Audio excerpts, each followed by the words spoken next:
now have the pleasure of inviting Doug Hertz to the podium.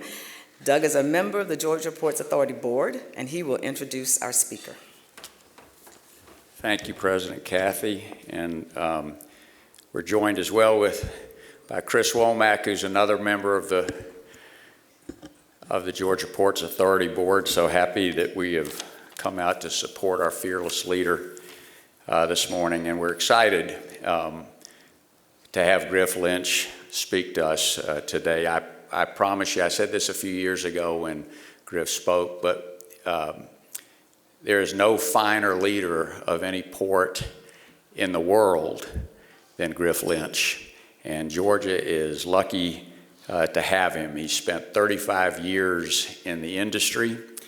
And as Governor Kemp often says, Georgia's been recognized as the #1 state for business for over a decade, in part because we're also the best state for reliable infrastructure.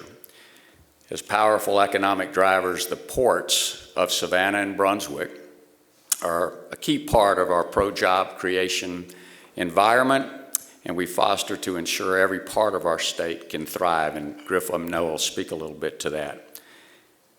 The Ports Authority is an incredible economic engine for the state. I know I raised eyebrows a few years ago when I mentioned that I thought over a period of time that the ports would be the largest economic engine in the state, which may have upset some of my friends that are dealing with Hartsfield Jackson Airport, but I really think over a long period of time that's what will happen. The statewide economic impact, just a few stats here, 650,000 full and part-time jobs statewide, which sustains 12% of our total state employment. $174 billion in sales, which is 11% of our total sales. $77 billion in gross domestic product, which is 9% of Georgia's total GDP. And $43 billion in income, which is 7% of Georgia's total personal income. That's just the impact it's touching in one way or another. And trade through the Georgia ports also help support a lot of governmental services. $10 billion in federal taxes, $3 billion in state taxes, and $3 billion in local taxes. And for those of you who haven't been to the port yet, you really need to go. You just need to go. I mean, if you could somehow get a helicopter ride over the port, it's just an amazing sight. It sort of looks like an ant farm, one of those things you used to have when you were a kid and all the ants were running all over the place. And when you're above it, it's just incredible. Georgia ports are the fastest growing container port and ro-ro port in the nation. The Port of Savannah is the second most connected container port in the U.S. after New York and New Jersey. And 90 minutes south is the Port of Brunswick, which has 13 ships calling every week and now ranks on its own as the top roll-on, roll-off vehicle port in the nation by volume. I've had the privilege of serving on the Ports Authority for over a decade, and for the last 7 as the chairman of the Development Committee. And for all of you in the nonprofit world, when you hear chairman of the Development Committee, that means you're supposed to be raising money for something. In this case, it's actually sort of oversight of the development of the port for the future and all the resources, infrastructure, and assets that we have to deal with. That growth of Georgia ports has been self-financed. I don't think we can talk about that enough. It is not funded by Georgia taxpayers. It is funded by internal return on the dollars that we have invested. We've invested over $3.2 billion the past decade and will invest $4.2 billion over the next decade.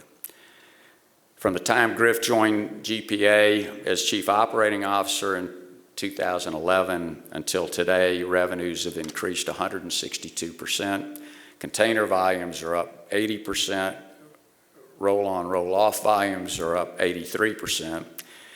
And Griff has just got a fantastic management team, and he's worked his entire career in the port and shipping industry. His mission is to make it easy to do business with Georgia and the Georgia ports. In 2022, he was named Georgia Trends Georgian of the Year. In 2023, he was inducted into the International Maritime Hall of Fame. He's got a great family. He and his wife, Denise, have 6 kids. So please join me in welcoming Griff Lynch.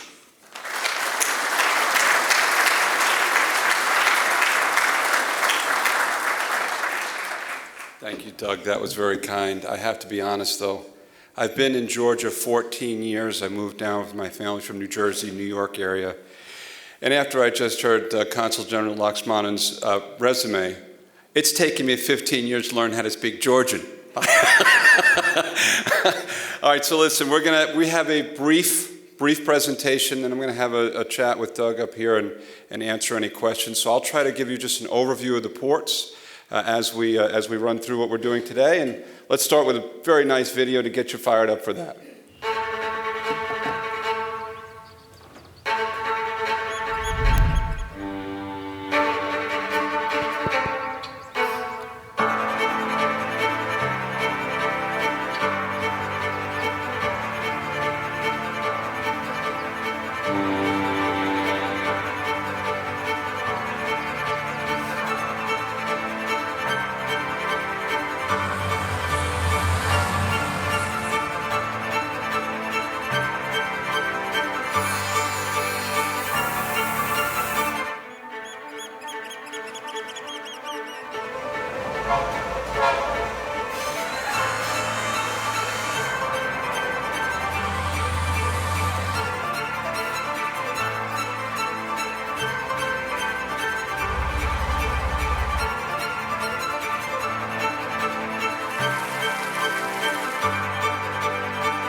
Thank you very much.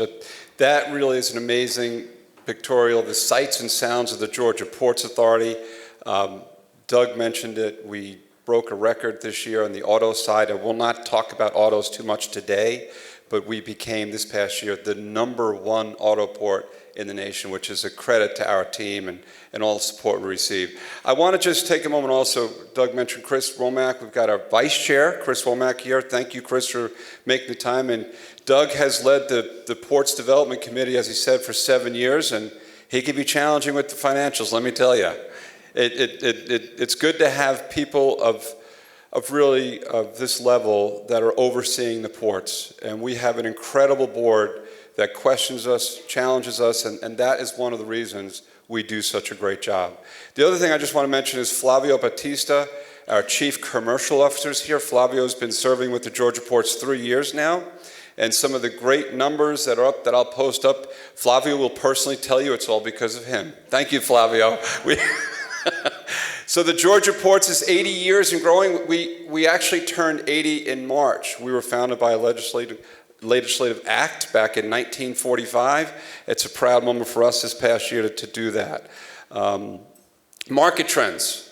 A lot of folks talk about how are you doing, how are you going to do, what's happening in industry that will provide success to the Georgia ports.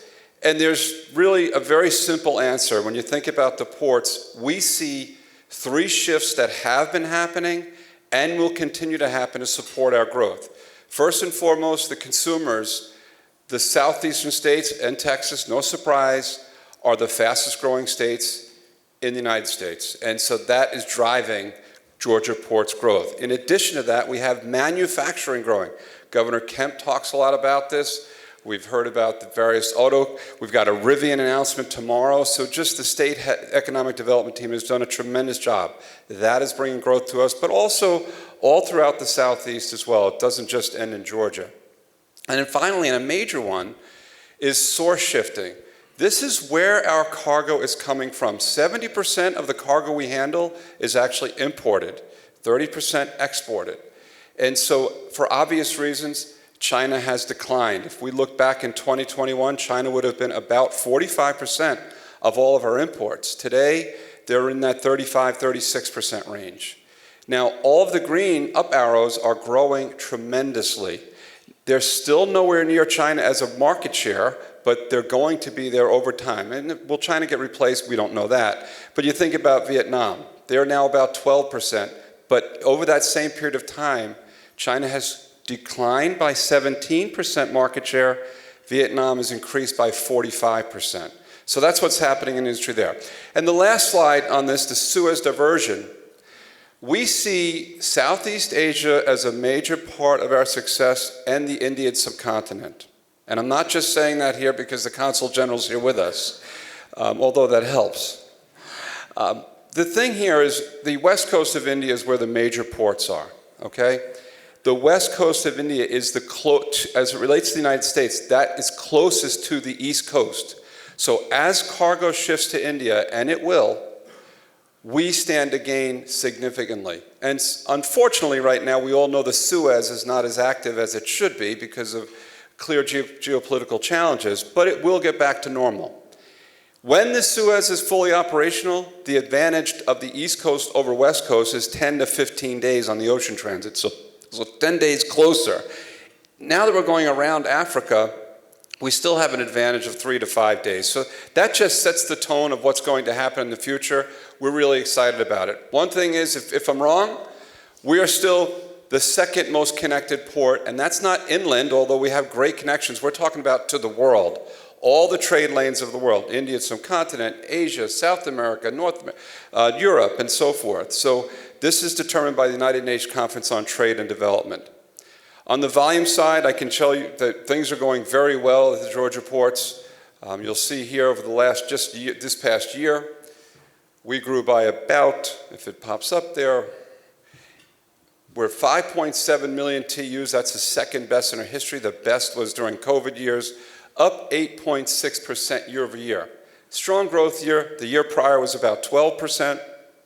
But I want to show you how we look in relation to the other southeastern ports. These would be our competitors. So Savannah is up by 8.6, and you see the chart, Jacksonville, Charleston, and Norfolk. The amazing thing is not the percentage of growth, but it's the additional volume. What that line says is we grew by 450,000 TEUs. A TEU is a 20-foot equivalent unit. Most containers are 40 feet. So it's about 250,000 containers, 225,000. But you see the others, we're the envy of the Southeast for sure. And we'll talk with Doug as to why that's happening. We highlighted some of it, but there's more detail we can provide behind that. If you look at us over the long haul, you can see we've had tremendous growth. As I mentioned, 5.8 million in 2022. But the question really is, do we have the capacity to continue to grow? Do our customers feel that they can invest in Georgia and get the continued support from the Georgia Ports Authority? That green line is the capacity line. Where the capacity line, the green line, gets close to the bar graph, that means we're challenged on overall capacity. So we did run into challenges during COVID, but we have significant investment plans for the future.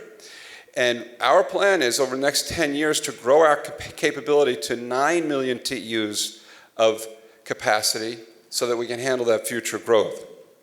And that means we're investing those $4.5 billion that Mr. Hertz described in multiple areas of our facility: yard, dock, rail, and ship berthing and trucking. So when we think about 2030 and those dollars, we're going to increase our capacity by approximately 80 to 100% in all of those areas. And these are specific projects that are tagged to that. And these projects do not happen overnight, so we are looking out 10 years to plan for these and start building these projects well in advance of actually needing them. So for instance, when you think about truck gates, just to give you a day in the life, or a week in the life in this case, 80,500 trucks, a record weekly volume, were handled in August. Amazing, right here at the Georgia ports. But what's more impressive is the speed at which the team is doing that. Our goal is to handle all trucks within an hour, for a truck to arrive and depart the facilities. A single turn, 35 minutes. A double turn, meaning a truck driver is dropping a container off and picking another container up within 49 minutes. That's world class, and that's how we can do 16,000 moves a day. On the rail side, a major part of our future growth, we've invested heavily in rail. This is actually not a picture of some foreign terminal. This is the Georgia Ports Authority's Mason Mega Rail. 52,645 lifts in 1 week is a record we established also in August. We can't do that with our partners at CSX and Norfolk Southern. But more importantly, the thing about the rail is we're connecting cargo from the ship, comes off the vessel, onto the rail within 24 hours. Most places in the U.S., it could be a week. Some places on the West Coast, it could be several weeks. This is a distinct advantage that the Georgia Ports, through our team, our great relationships with all the folks that work with us. On the berth side, you see a picture here of a recently opened new berth, Berth 1, a couple of years ago. People say, well, how long does it take a ship to work at the Georgia ports? Well, the answer is it depends on how big the ship is, how many containers of the ship, but a record vessel movement, we handled 8,700 containers on one ship, off and on the vessel. That ship would have been on the berth for 2 days to do that. So really exciting stuff there. Just some productivity issues. Now, what we're looking at here is the Savannah ports as a whole. The Georgia ports in Savannah, Garden City terminals upriver. We have a $1.6 billion investment happening right now at Ocean Terminal and a future facility at Savannah Container Terminal. This is Ocean Terminal, which was formerly what we call a break bulk facility, handling rubber, some cars, steel, plywood, other types of products. The board and the team decided several years ago to convert this facility to a container terminal. And this will be open in 2027. We right now you can see we've demolished the entire facility, we're rebuilding it. A little closer up look, brand new ship-to-shore cranes. They arrived before the tariffs went into place, so we saved a lot of money there. Biggest cranes in the country, handling those ships. Ocean Terminal in the future, you can see it looking from this perspective. We've got 1,900 feet of berth completed, and we've got another 1,225 feet to go, which will be completed in June. And finally, another major investment that we're permitting right now is what we call the Savannah Container Terminal. This is directly across from Ocean Terminal, and it's on Hutchinson Island. You can see the Talmadge Bridge on the right side there, the tail end of it. This is still Savannah, and this will be a $2 billion project for the Georgia ports. It will open up in the early 2030s. So what I'm telling you here, and what a lot of folks and a lot of ports cannot say is, we have capacity today, and we've got incredible growth plans for the future. Not many places could say, hey, we're going to build another brand new greenfield site right in next to the city. This is really exciting stuff. GDOT, Georgia Department of Transportation, another great partner. I don't know if you saw that, but the bridge went up a little bit, hopefully 20 feet. I think I was here 2 years ago talking about this project. This project will begin this year. And the bridge, the Talmadge Bridge, will be raised by about 20 feet, and that's necessary so that we can handle the larger vessels that are on the water today. And the project will be completed by early 2029. If that's not true, don't talk to Griff Lynch, talk to Russell McMurray. So that's a GDOT project, and we're really, really excited about it. Folks, that is the Georgia ports. I was told to keep it to 10 minutes. I hope I achieved that for you. And we're going to have lots of questions and discussions with Mr. Hertz. So, oh, I'm sorry. I apologize. Gretchen. Okay, very good. Come on up, Gretchen.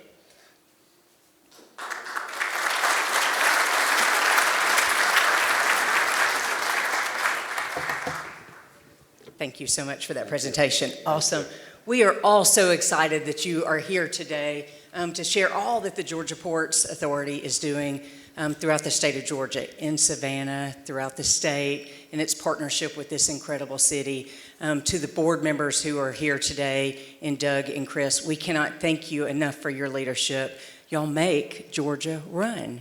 Don't you? You have so many puns. We roll, we run. I mean, but I have to say that I was most excited when I heard that you were coming to the Atlanta Rotary Club for all of our members to get to know you personally. Because we know of the incredible work you do. We want to hear more and more and more about it. But I'm like, everybody should know Griff Lynch, don't you think?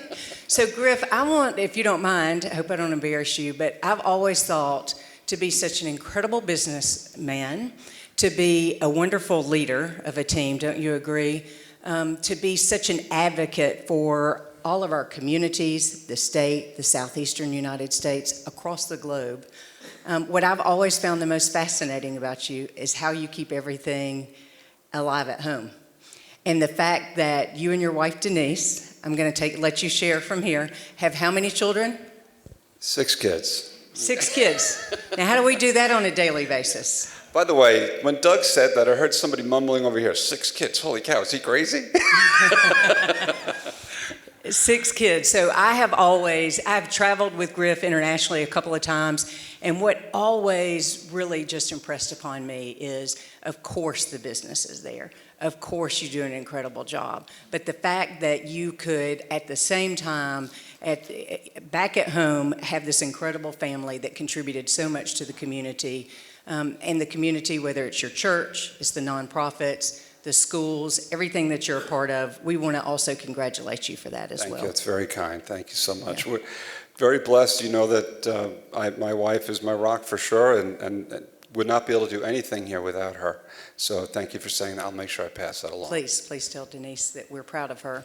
Well, it also struck me today, especially like looking at the room today, it hit me, the Georgia Ports is a part of all of us, right?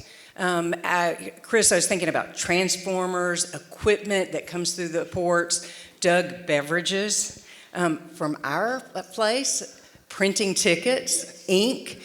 We would not be able to do business without you. 2 million Hope students and pre-K students have taken place because you were a part of it in the Georgia Ports Authority. Candace, I think about you and hospital equipment that are saving individuals' lives right now that come through the ports on a daily basis. I sped over in my Kia, and I know exactly where it came from. And so we recognize in Atlanta how very important your work is for us. We know that to be so successful, you have to differentiate yourself from all the other ports. And very interested to hear today how you have differentiated the Georgia Ports Authority and how you want to do that in the future. Thank you, Gretchen. That's a great question. The Georgia Ports Authority, first of all, has a winning model, and that model was determined many decades ago.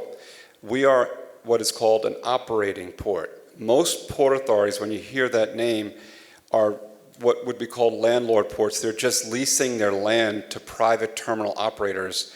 And in the case of the Georgia ports and everything I showed you there, our team, Flavio, we have a chief operating officer, and all the folks that are behind that, are actually operating the ports on a daily basis. We have 1,700 employees. A large percentage of those are hourly employees, where they're actually operators, operating the cranes, the yard cranes, those rail cranes, driving trucks in the facility.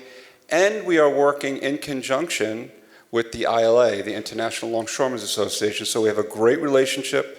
It is a unique model. I would say if you think about ports all around the country, it's us and just a handful of others, maybe 1 or 2 other ports that have this model. But there is no other port that is large as the Georgia Ports Authority with this model. So we know that's an advantage. It allows us to control the destiny. When we talk to our customers, if they need something, we can have a direct impact and respond immediately to the needs. So in addition to that, I will say our board is filled with business people who are entrepreneurs, who are business owners, and they have exceptional advice for us and counsel as we go to our board meetings. And they're expecting us, Doug talked about it, every project that we bring to the table, and there's a lot of them when you're investing as much money as we are, we have to provide a return on that invested capital. Many ports around the country are receiving money from their states, 500 million, 300 million. Virginia got 750 million or something like this. AJC, hopefully you don't quote me on that. But they are receiving money where we do not. And so it is our responsibility to run it successfully and responsibly. Well, I've learned a little bit in regards to the development committee today. And when you think about the development committee and you're looking forward over the next 10 years, where do you see that those investments will take place? That's a great question. I think that, number one, our core business is terminals. So we're going to grow our ro-ro facilities, our roll-on, roll-off, to provide more space for cars. But also, as I shared with you today, container space. Beyond that, one of our values is creativity, and our tagline to that value is going outside of our gates and going into the supply chain to kind of understand where can we help business go better for not just the Georgia ports, but the state and the Southeast. So I see a significant amount of dollars also being invested in inland rail. So Doug and I were talking about this just a few minutes ago. What that means is that we want to virtually pick up our gates that are in Savannah and move them to our customers' destinations. So for example, when Gretchen was in economic development, we built an inland port in Chatsworth, Georgia. There was nothing there. It was purely for economic development for the state and to help the Georgia ports. It has worked. We see distribution popping up there now. It's an incredible story. The same is happening right now as I speak to you in Gainesville, which is a much busier area. They have established businesses there, and they need a better way to connect to the port because it's a 5-hour truck drive. So we're building this massive facility in Gainesville that will open in the second quarter of 2026. So this is an area that we're investing in now. And these nodes, what we call Network Georgia, to provide other optionality for our customers to connect their cargo to inland destinations. In Cordele as well, correct? Cordele is another one. And we're also doing it, not that it's our investment, we are investing, connecting to something called CCX Georgia, which is up in North Carolina. So these are not just limited to Georgia. Interesting. Well, I have to say I was with another one of your board members this weekend, Phip Wilhite, and he said, please ask about the Gainesville Inland Port. So he wanted everybody to know all of the transportation that has taken place in Gainesville has a lot to do with GPA. Yes, absolutely. So thank you for that as well. We got to see over time, over the last decade, maybe the last 2 or 3 decades, all of us as Georgians, the deepening of the Savannah Harbor. Yes. And so that was with great fanfare, a lot of hard work, a lot of support throughout all of the business community, elected officials. And I'm very interested to know, where is the Savannah River now in regards to your plans? Is it meeting the needs that you have? And what will it meet your needs in 10 years? Every business has major challenges, and the Georgia ports clearly is challenged on the depth of our river. One of the things that transpired over the last 20 plus years was we embarked on a river deepening project back in the late 1990s. Sadly, that took 20 years to bring to fruition. It can't take 20 years again. So by the time we were done with the river deepening, it was already obsolete. We took the river, with the help of the federal government and the state, from 42 feet at mean low water to 47 feet at mean low water. So we gained 5 feet of depth. That study that drove that depth and the design of the river was based on a ship that can handle 8,000 TEU vessels. And the Army Corps said, oh, this is going to be the largest vessel that ever calls on the port of Savannah. Today, we have 17,000 TEU ships calling at the port of Savannah. And clearly, the 5 feet was not enough. And it is an area that we need to improve on. So we are embarking on deepening the river by another 5 to 7 feet, and also looking for widening of the river in locations so that big ships can pass each other in the river. When a big ship sails from our dock, traffic can only be one way because the ships are so wide. So this project can't take 20 years. We think it should take, realistically, 7 to 8 years. Maybe it takes 10, and that would be fine, but it cannot take longer. And so the president, in the president's budget, he calls out a $500,000 study. The process is the project has to be studied by the Army Corps, and then you have to go through the environmental mitigation and the permits and so forth, and then the actual construction. The construction itself only takes 2 to 3 years. So it's all the front work that needs to happen first. But that's one area where we've gotten incredible help from the state, from all of our constituents, and we need to continue that to keep the ports viable. My kind of next question was, how can the Atlanta, or members of the Atlanta Rotary Club, assist you in that endeavor as you go forward? Well, we will be reaching out for our customers for letters of support, and many of you are in this room. And I think just know that we are a vital economic engine for the state, and we're going to need that continued support to continue to stay ahead of it. We've got to get this river deepened. It's critical. One more quick question before we go to our member questions, and that is something a nod to what Doug mentioned earlier in regards to Hartsville-Jackson International. I mean, the state of Georgia has so many incredible rich assets in regards to transportation. Give us a great example of Georgia Ports Authority and Hartsville-Jackson's partnership. Well, I think one of the things that's really interesting now is our large customers, the ocean carriers, are now investing in air freight. So it's not just about ocean freight, it's air freight and ocean. And obviously, when we're bringing international customers in as well, having that connectivity to the state is critical. So just the fact that we have the largest single container terminal and the largest airport, it's fun stuff. You know, I mean, it's great bragging rights for the Georgia ports and the state of Georgia. Okay, I'd like to now open it up. Any Rotarian that'd like to come ask a question, please come up to the mic. Thank you. Thank you very much, Griff. Could you share with us something that you'd like us to know about the Brunswick port? Sure. The Brunswick port is, and by the way, Flavio joined us from that side of the industry, 25 years with an ocean carrier who moved autos. What the Brunswick port offers is unique because it truly is, not only is it the largest today as far as capacity, it is the largest piece of land in the United States of America dedicated to moving automobiles and high and heavy equipment. And a lot of folks do not realize we just invested $270 million so that we could provide processing capability. So companies like Caterpillar are actually bringing their equipment in and building it, assembling it on site in Brunswick with experts. Really, really neat. And Doug mentioned seeing the container terminal, but if you haven't seen the auto facility and you'd like to, it's a heck of a place. Thank you for that question. Griff, thank you for your work. I hadn't heard you say much about the difference between trucking volume and rail volume. Yeah, and yeah. could you talk about Absolutely. the difference between that? Because we'd all like to see fewer trucks. I know it. On highways. Yep. And thank you for that question because today at the Georgia ports, 80% of our volume arrives and departs via truck from the land side. 20% is rail. The other key reason why we're investing in these inland nodes is to limit the growth on trucks and increase the rail side of it. And so that's going to take years to do that. But obviously Atlanta was the first major inland port, let's face it. But when you think about a Gainesville, where we think there's a market of hundreds of thousands of containers a year, if we convert all of that from truck to rail, that's going to have a significant impact taking trucks away from Atlanta that are skirting through here to get up to Northeast Georgia. So that's a very important project for us. Griff, thank you very much.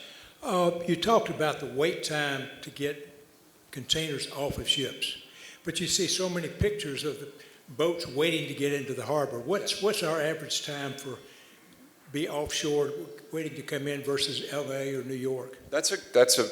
You guys are too smart. Great question. So with the river being one way, that is a challenge that we have. But today, the wait time is a day or less. It is not there is a wait. The ships arrive and they don't come right to the berth for two reasons. Sometimes they're just waiting for the tide. And the second thing is, do we have a berth for them? So when we think about our expansion with what I shared with Ocean Terminal, we'll increase by 2 more berths. And then Savannah Container Terminal, another 3. There's 100% increase in berth capacity over the next 3 or 4 years coming online. And additionally, the deepening of the river will help expedite that as well. But yet during COVID, we have a handful of ships waiting on any given day. But to your point, during COVID, when we were just slammed with volume and we had other construction projects happening, we went as high as 30 or 40 ships at anchor. But we've increased capacity since then. We've mitigated that, and that's the Georgia Port story. We step up to the plate, invest, and correct the problem. How does that compare to other ports? Yeah, on the other port side, it depends on any given time, but I would say we're on par with most ports. The way I would phrase it is, how does it compare for the Georgia ports getting freight to the location? And there's no one better. If you just looked at it isolated and said, how do we compare on the vessels and anchor? We're probably on the lagging side, but we make that time up in efficiency on the berth side. Thank you. Griff, obviously you've got large logistical issues in connection with the way you're dealing with and growing the port. Can you speak a little bit to the IT, to technology solutions? I got to imagine there's not an off-the-shelf product that can handle the Savannah port. And so also how AI might factor into that as well. Absolutely. So AI is going to be a big part of our future. We talk about that. We just talked about that with our board recently. There's a couple of things. There's something called terminal operating software, but it requires a significant amount of customization.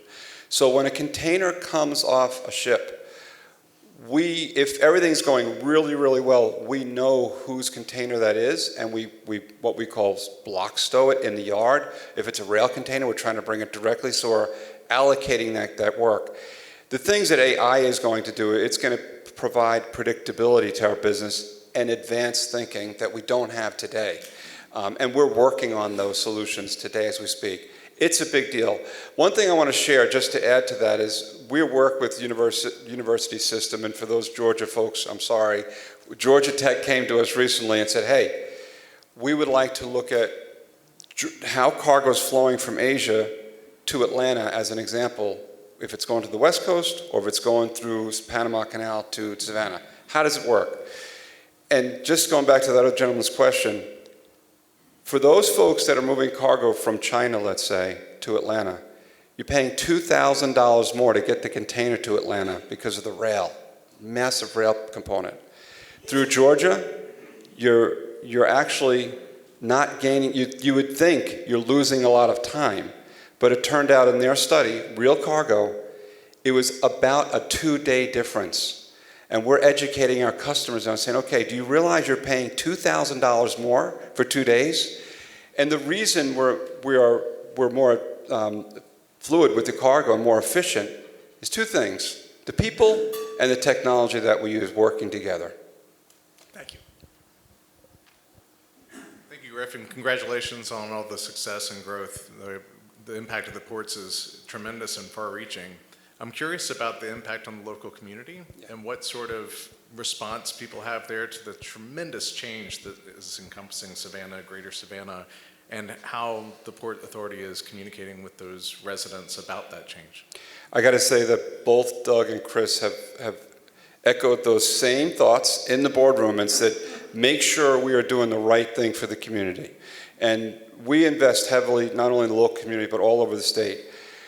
And when I say invest, I'm not just talking about helping a community here or there. We have decisions that we have to make, and those decisions, one way could be cheaper and could have more impact on a community, and another way could be more expensive and mitigate impacts. And so I'm going to give you a great example. We're building Ocean Terminal. It's a massive project, and the exit of Ocean Terminal, where it intersects with the community, we could have built an at-grade crossing with a stoplight. And that stoplight would have worked, but it would have given a lot of people a lot of headaches. And the board said, well, what does it cost to do the overpass? So we had GDOT study that, and they came back and said, well, that's going to be millions more to do that. And they said, let's do it that way, because now what happens is, departing Ocean Terminal, it's a flyover over the community, no impact, no traffic.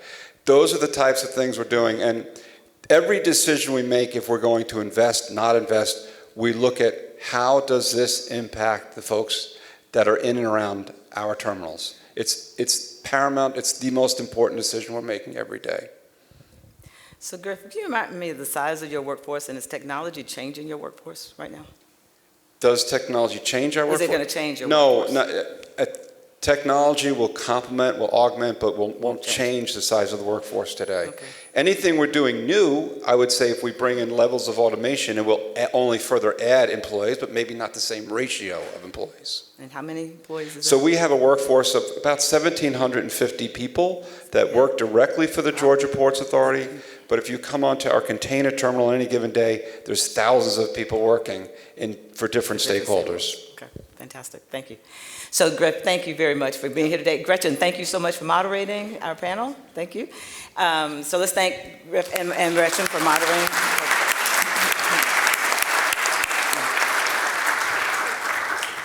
Thank you. So please join us next week when our speaker will be Ryan Marshall, the CEO of Pulte Group, the 3rd largest home builder in the United States.